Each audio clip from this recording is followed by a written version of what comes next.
Overtime Hockey Talk. My name is Mark Ball. Co-host is Justin Baker. And on today's show, we will be talking about the Jake Muzzin to Toronto trade. As well, we will be handing out our mid-season awards. Justin, how's the old ankle treating you these days? Ankle's good. Actually ran up the stairs for the first time, so progress. Yes. Nice. See, this is our injury report. We have to, update you so that you know what's going on in our lives. That's just par for the course. So while you can run up a stair, I can get up a stair with the walker that I have to use because, I don't have a left hand because of the injury I suffered to my wrist, and now I had ACL surgery, so I have to use a walker instead of crutches, which is just a whole big boost to the old pride. My ego is just bubbling right now. Now, I got to ask you, have you tried going up and down steps yet? You know what I did today? I had to go up some steps to get to an apartment that I was just at, some friend's house. And fortunately, it was like a few steps and then a little plane and then a few steps and a plane. It was very, we'll say, walker friendly. and there's, I can use a railing and kind of boost myself up. So it's, I haven't had to do the big flight of stair yet. So hopefully I can avoid that. Everywhere else that I have to go in life has an elevator. So as long as that elevator works, we're golden. So there's our injury update. We're not going to do an injury update for the NHL because, right now, who knows? Because everyone is just taking a little break, except for like the Rangers, the Flyers, and just like a few teams playing. There's some teams that have like the next time they play is Friday, and you've got a few teams playing between now and then. I know Winnipeg has played twice, but yeah, there's a lot of teams that aren't playing at all until Friday. So got a nice little break for some teams. And, I know Winnipeg is playing like 3 times in 4 days during this random break for some teams, but their break is happening eventually as well. So with that said, let's jump into this Jake Muzzin trade. What we know now, after, about 24 hours after the deal, it's Carl Grundstrom, a forward in the AHL, and it's Sean Durzi, OHL prospect, who the last 2 years has had a point per game as a defenseman in the OHL. Not too bad. And then a first-round pick this next year for Jake Muzzin, the possession monster. Well said. So what was your, upon hearing this, what was your first reaction to this trade? So my first reaction was just really the fact that I was shocked that they didn't have to give up like a top 9 roster player to get him, right? I mean, I fully expected like a Kadri to go back the other way at some point, or somebody else with some significant offensive abilities, for now, I guess you could say, on their roster to go back the other way, and was kind of shocked that didn't happen, especially for a guy like Muzzin who still has another year left on his deal. So you're getting some more added value there if you're a Leafs fan. Yeah, I thought that the haul was good for LA. I didn't think that it was a robbery by any means. I don't think that Grundstrom really turns out to be any more than maybe a nice, like, maybe you can get him in your top 9 potentially.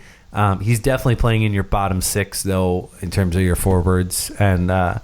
And Sean Durzi, we don't know. Sometimes an offensive defenseman in the OHL comes to the NHL and they blow people away, and maybe you have your next Shane Gostisbehere type of player. But then sometimes you get guys who they clean up in the OHL, but then because he's an overager in the OHL. You come into the NHL and suddenly you're playing against men, and you don't have the same type of production. I don't think that either of these guys are going to be game changers for LA, but I think that they could both make their team eventually and could come in and help as they build through the draft, with a new core, and maybe some of their older pieces being able to help that new core, almost like what Philadelphia is trying to do. You've still got Voracek and Giroux, and you're trying to bring in these younger pieces while you still have the older guys there and kind of have this nice mix of players.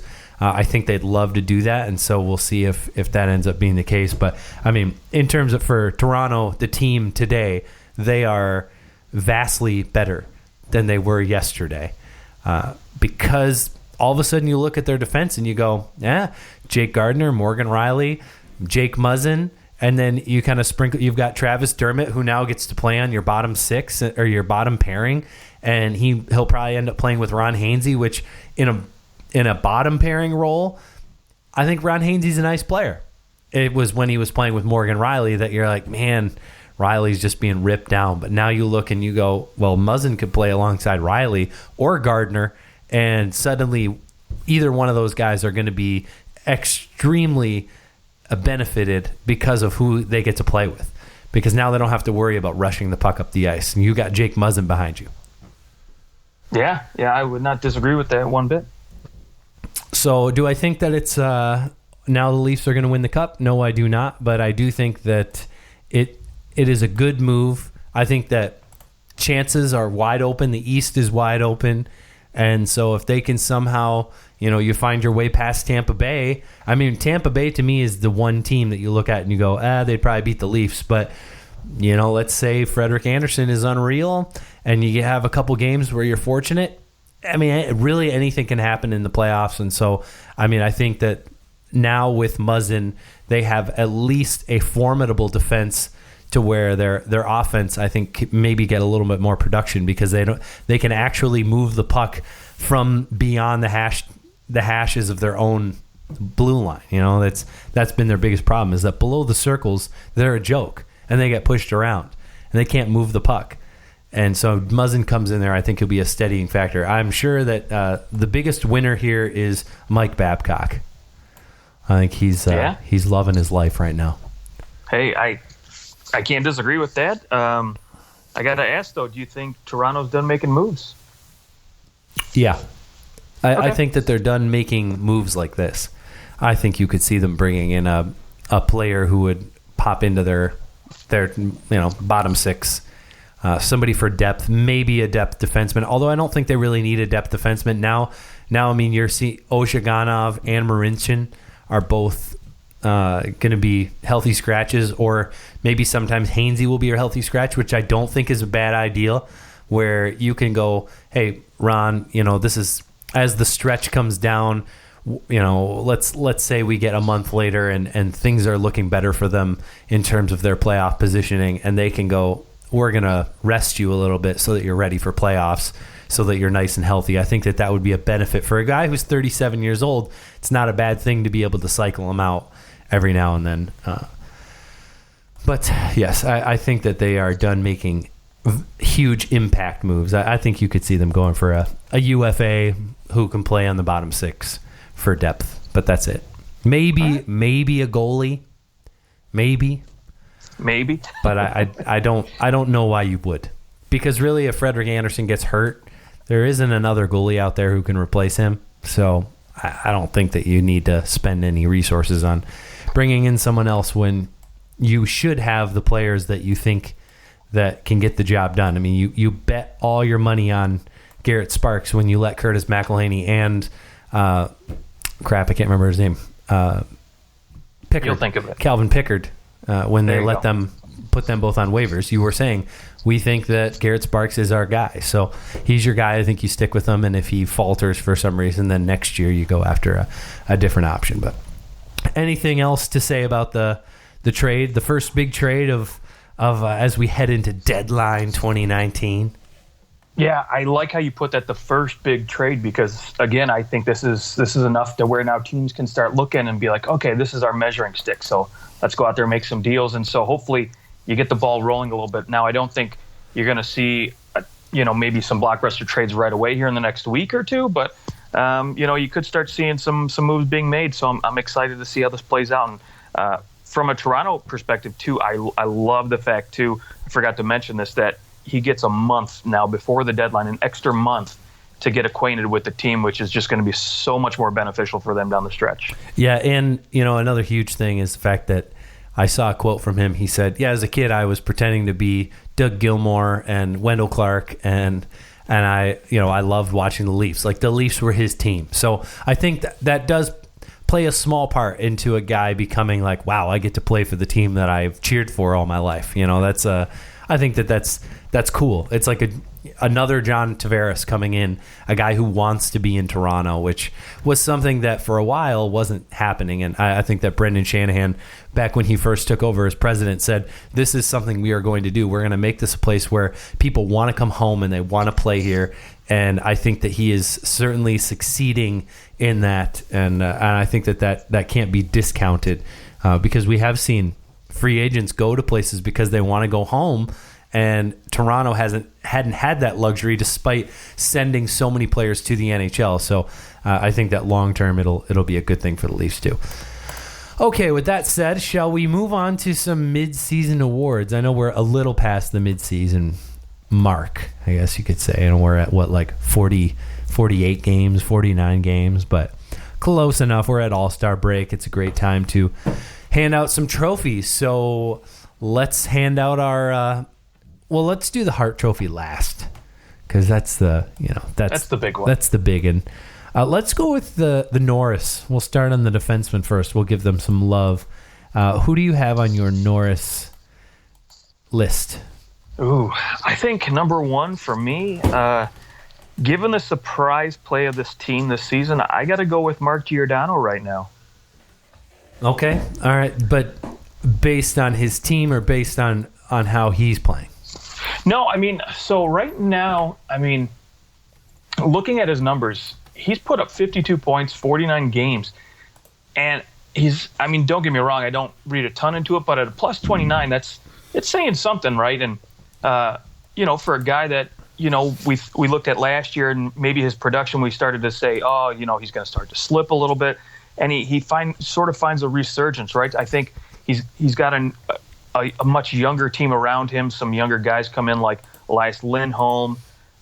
You look at Johnny Gaudreau kind of, emerging a little bit more as well. And I think it's kind of invigorated him, given him a little bit more life. And I've watched him play a little bit this year. And every time he still looks like he's in command. He looks like the old Mark Giordano that was, the guy that they wanted to be captain and lead this team into the future. And he's been looking really good. Now, I will say too, Morgan Riley has to be a close second for me, given the fact that, he hasn't had the luxury of playing with another defensive partner like Giordano has all year, in terms of a guy like a TJ Brody or, whomever else he might be paired with.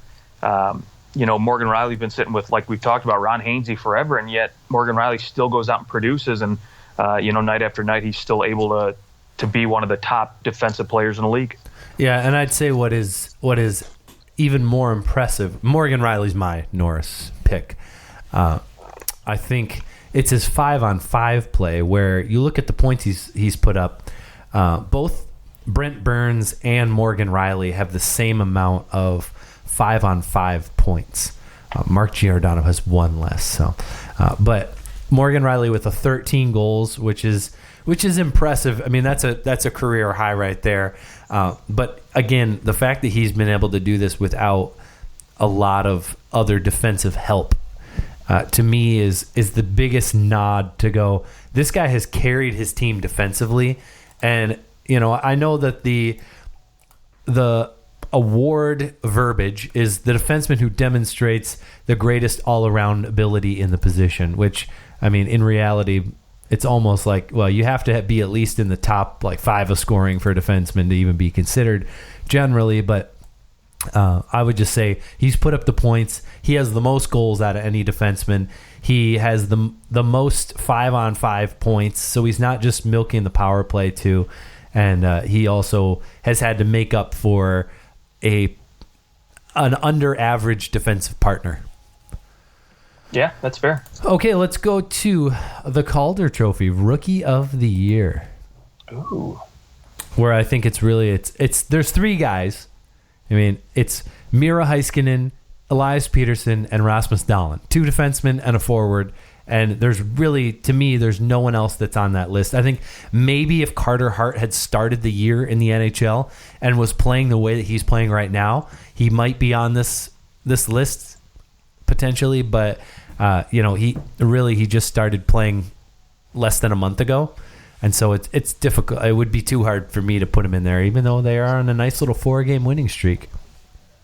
Yeah, I'd say that's fair. And another guy I'd like to maybe put on my just miss list is a Brady Tkachuk in Ottawa, who doesn't get a lot of recognition because the team itself is at the bottom league. But 23 points in 39 games, a respectable number for a guy who doesn't see a lot of ice time. He's usually playing second to third line minutes, averaging, I think, just around 15 minutes a game. So, but yeah, you're right. It's those three guys at the top of the list, and not even close for really anybody else, I guess. And my pick at the beginning of the year, Andrei Svechnikov, has certainly not lived up to expectations, I guess.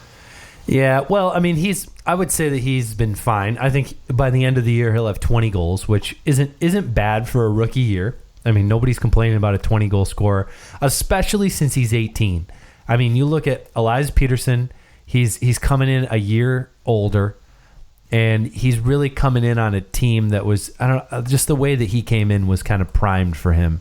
And Svechnikov is a winger, and so some of that, I think, there's some extra defensive responsibilities for a winger in the NHL, where when you're a rookie, you're trying to figure out the defensive side, and you maybe can't go all out scoring.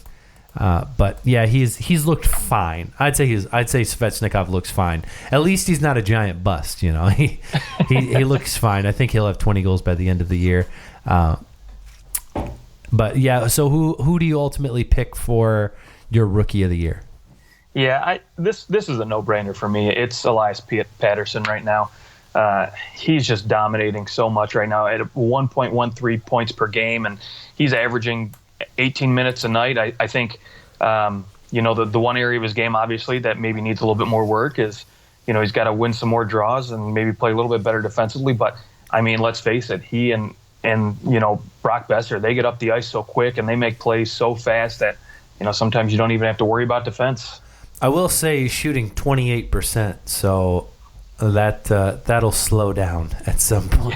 A little bit. Whereas then you have Rasmus Dahlin shooting at 5.2%, or I expect that to be a little bit higher. I would say that, for all the hype that Miro Heiskanen has gotten because he did go to the All-Star game, Rasmus Dahlin has really grown this first half of the season. And I think at the beginning of the year I said that he's not really going to be in any kind of stride until after the All-Star break, and I think that we'll see an even better Rasmus Dahlin here at the end of the season.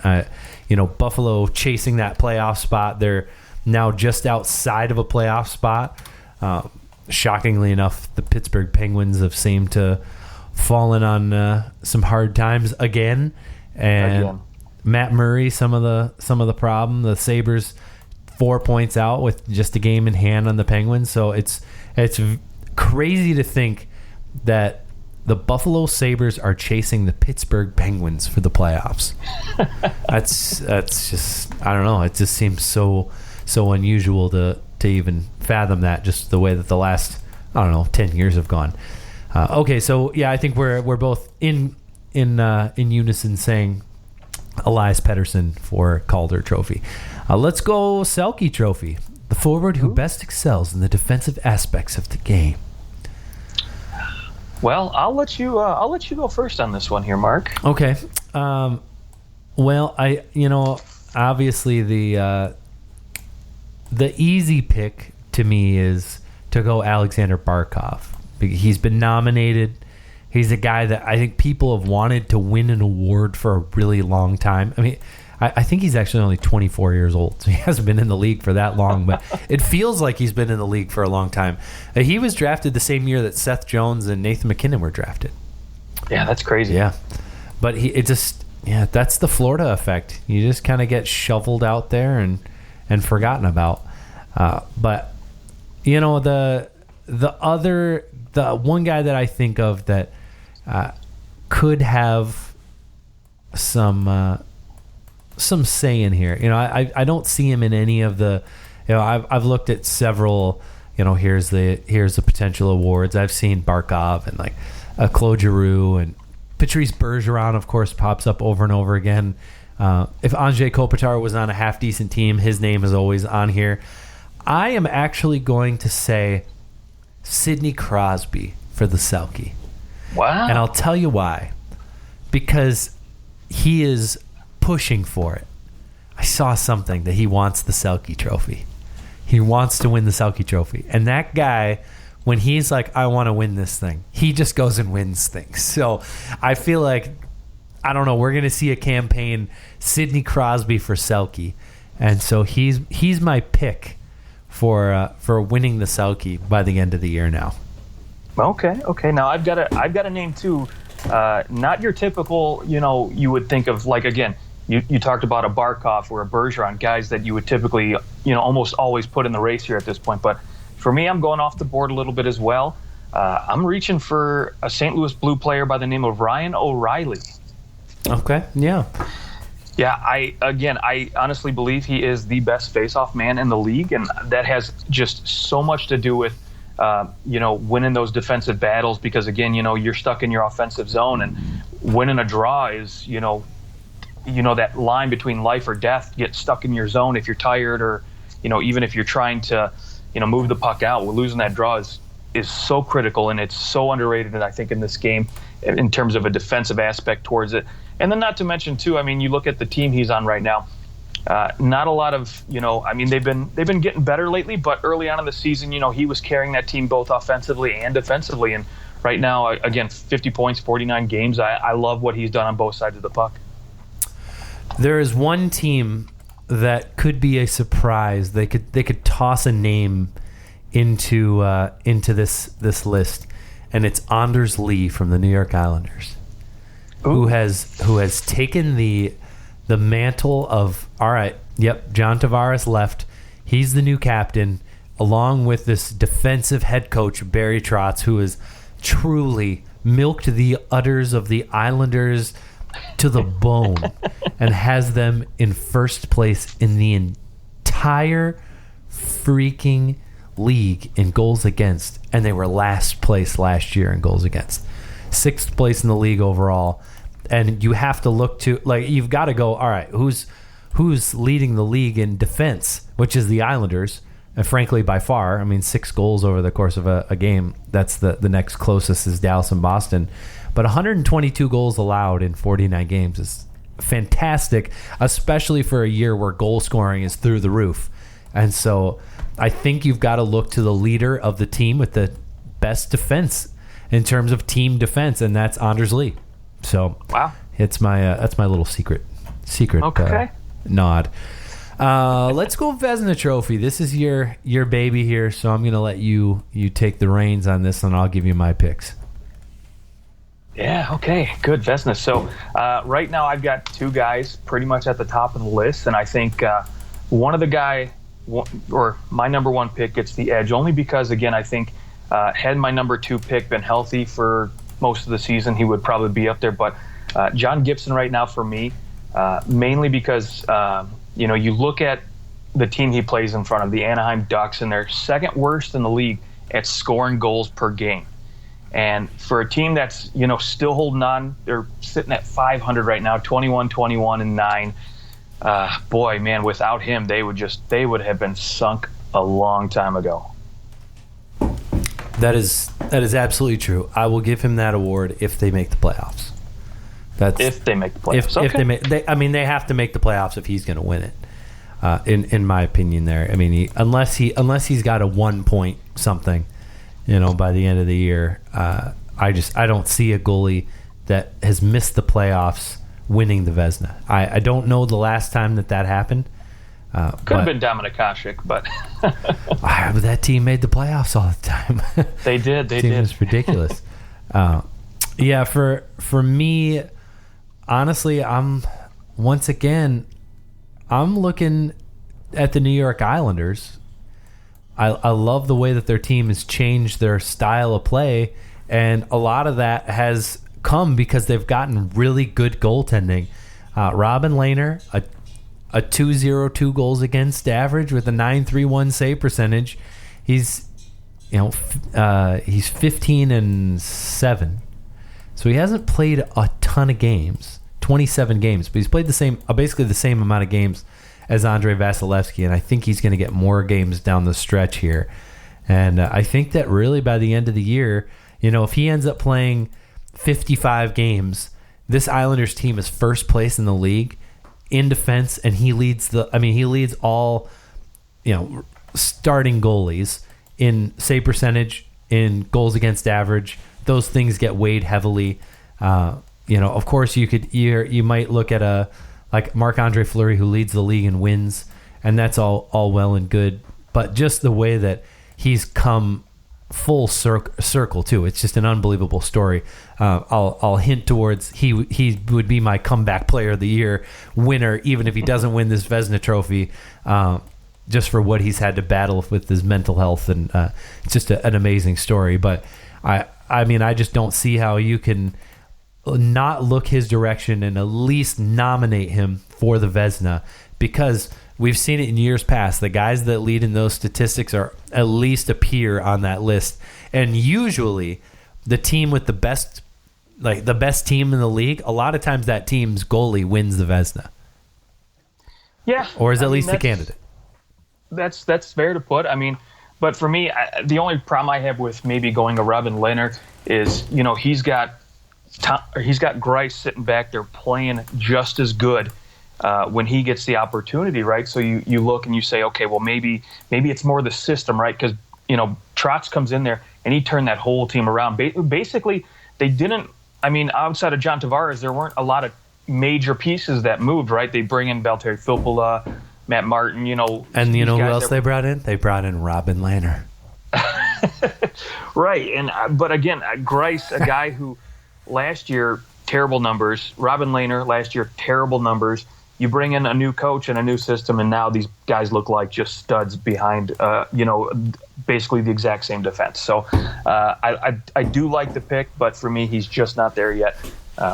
Mainly because I think the team in front of him a little bit, the system in front of him a little bit more has to do with it. Okay, well let's kick on over to the Lady Bing Award. Ooh. Who has the biggest vagina in the NHL? Just kidding. That's not what it is. I'm joking. Sorry. Jeez. Well, yeah. Honestly, I think for this one again, I want to go back to my my Selke Trophy pick here. Ryan O'Reilly, only 8 penalty minutes right now, and he's number 12 in the league in terms of penalty minutes. And you look at the guys below him on the list, and there's only one guy that's really played more than 30 games that has less penalty minutes, and that's Colton Parayko. And so for me, I like Ryan O'Reilly. He's putting up the points and keeping the penalty minutes down. Yeah, I will go. O'Reilly is a solid pick, but also Alexander Barkov with 2 penalty minutes. The only thing is that his team is quite bad, and defense, he's a minus 18, and even though I don't care too much about those numbers, often those numbers will be somewhat determinate of, because you're looking for a player with a high standard of playing ability on top of being a gentlemanly player. And to be a defenseman in this league and have only 4 penalty minutes with 32 games left to go, 33 games, it's impressive. I think that it's impressive for a defenseman to have fewer penalty minutes, because often you need to take a penalty sometimes just because you're caught out of position, so you take a penalty. I did hear one thing. I might have shared this on the show before, but I did see, I think it was a tweet of some sort, but it was a player talking and said, really, there's one guy that should win the Lady Bing Trophy every single year, and that's Zdeno Chara, because he could literally kill anyone in the league at any point, and he chooses not to because he's a gentleman and a scholar. So that's there you go. That's I'll give honorable mention to Zdeno Chara not killing anybody. Jack Adams, Coach of the Year. Boy, you know what? I think we're both going to be picking the same guy here, but for me, Barry Trotz, he like you said, he's taken the worst team in goals against last year and made them the best. There's no other coach even that I would consider at this point. Defending Stanley Cup champion Barry Trotz. Yes. Yep. What if the New York Islanders? Yeah, we're not going to go there. Nah, that's too soon for me. Okay, let's say this. All right, we got 30 something games left here for the Islanders, and let's say that this isn't necessarily indicative of how good this team or how maybe just how okay this team is. Ultimately, they don't finish in first place in this division. Maybe they fall. They still end up making the playoffs. Who would you keep it trots? Like, let's say they keep chugging along. They lead the league in goals against or really close to it, but ultimately they just don't manage to score the goals down the stretch. So they fall down the standings a little bit, or teams overtake them a bit. Is there another coach that you'd look at right now and go, well, that's the de facto number 2 if the Islanders happen to slip? Yeah, I think the de facto number 2 has to be Bill Peters in Calgary. I think, again, a team that last year didn't make the playoffs and comes in and now they're the second hottest scoring team in the league. I think you could throw his name in there. Maybe another name I might throw in again. You could probably throw in. John Cooper's always an easy name to pick. You get a team that's always successful like that. Not too hard to pick them out. But I think for me, Bill Peters, just because, again, with the work he did coming in there and turning a team from a non-playoff team to looking like they're going to be a playoff team this year. So yeah, my one other pick would be Claude Julien in Montreal. Sure. Assuming they make the playoffs. But, in reality, they are 2 points back of the Islanders. And so they have done an equally impressive job turning around a team that looked like they would probably be in the bottom 3 or 4 of this league, or of the conference at least. And so they've done a nice job. And they've done it in such a way where they've gotten better defensively as the year goes on. And so that can be a scary thing. Carey Price keeps on getting better and better. And they may be a team that, right now, they're just a point back of Toronto. And right now, Toronto would play Montreal in the playoffs, which would be pretty insane. That would be the first time they've played each other in the playoffs since 1967, the last time the Leafs won the Stanley Cup. So, wow, we'll just throw those things around, but we'll see what happens as time goes on. Should we give a quick GM of the Year award? Do you have one of those? Not? I think I've got to go with Brad Treliving in Calgary. Just the moves that he made over the offseason. They said, we need to get deeper. They got deeper. He brought in Bill Peters. And, even it's funny, the one big offseason splash that he made, the James Neal trade, seems to have had the least impact out of all the moves that he made in the offseason. But just the fact that they rebuilt their bottom 6 forwards has really sparked this team, and a new head coach. And that's, when a head coach fails, we blame the GM. So when a head coach succeeds, we have to also applaud the GM for having the insight to bring that player in, or that coach in.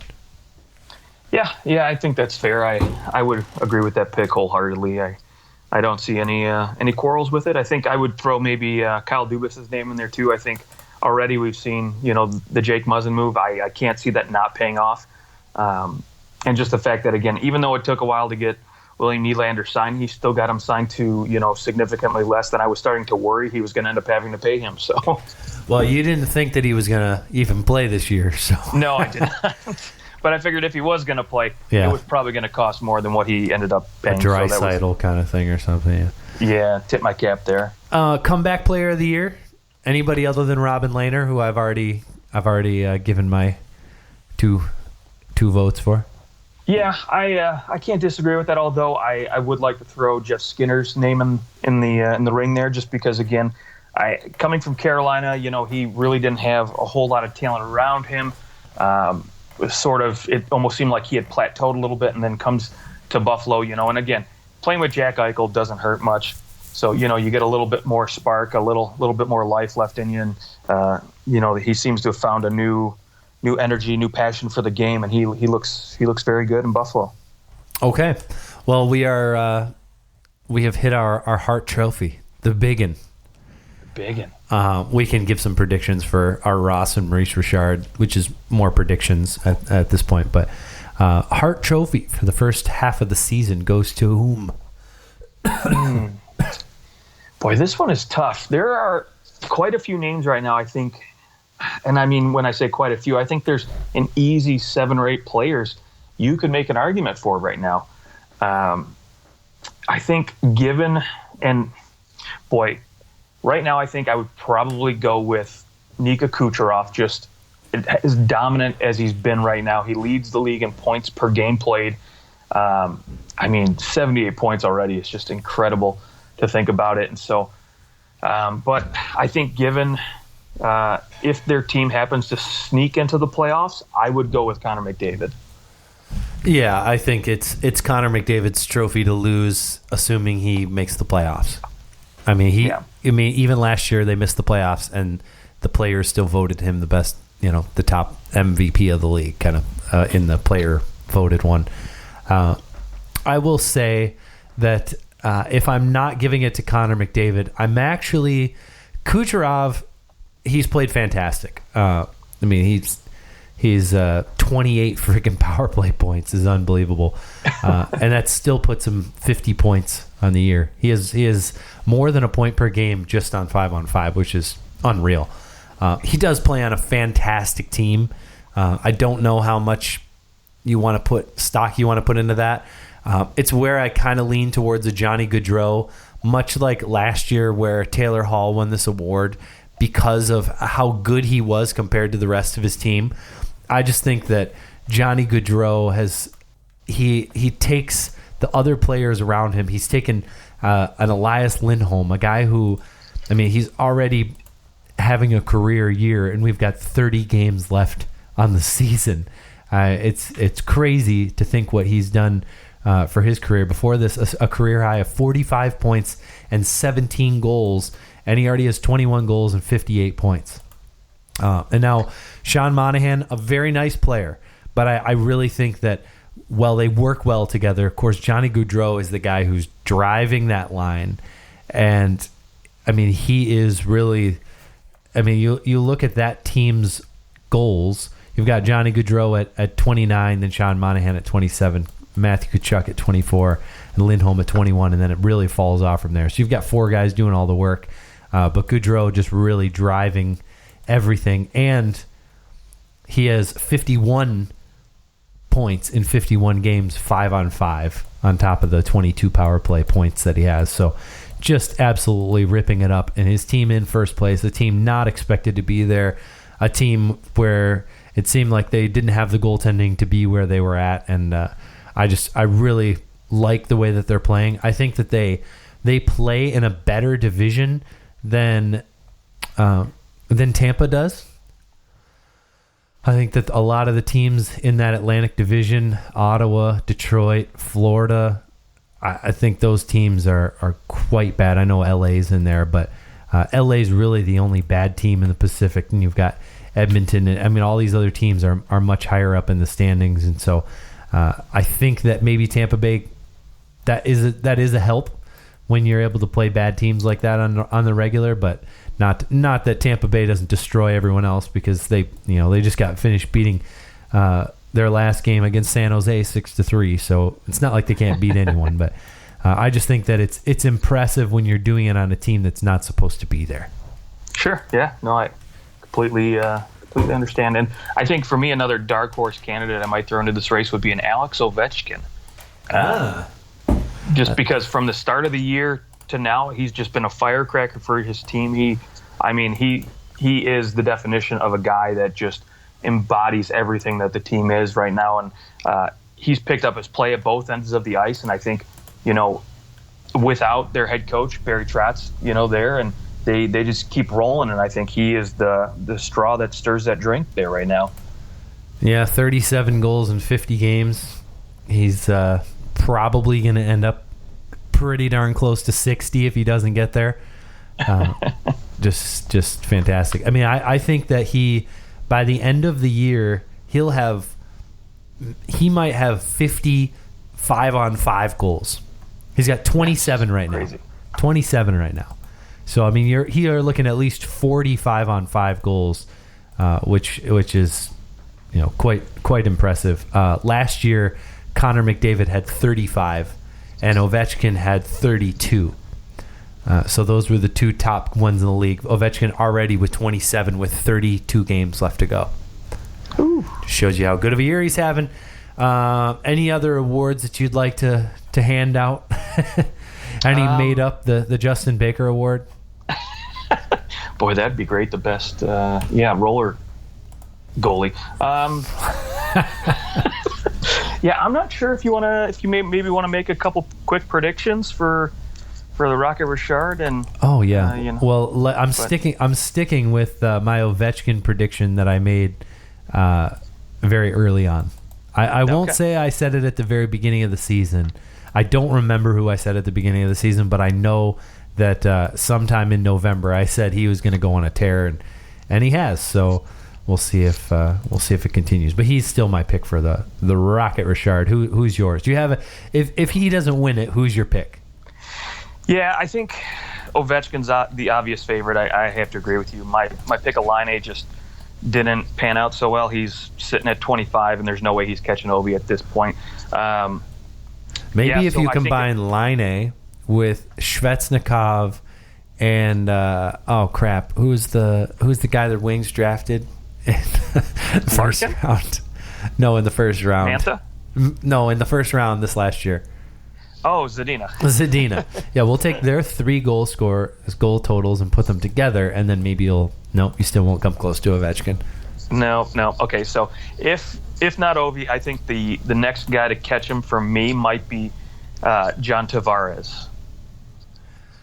Okay, yeah, John Tavares I think is second in the league in goals, along with Jeff Skinner, who has played a couple less games, and Braden Point also with 30 goals. So quite a few guys right there. I mean, Goudreau, McDavid, Kane, and Landeskog all with 29, and then Point, Tavares, and Skinner with 30, and then there's Ovechkin with 37.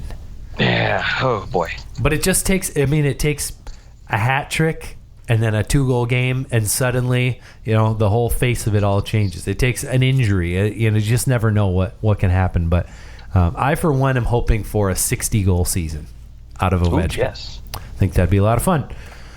Okay, well, I think that's our mid-season award show. I hope you enjoyed it. If you vehemently disagree with us, if you agree with us, we don't really care, because that means we got it right. So if you tell us we are right, it's only going to make things worse. Oh no.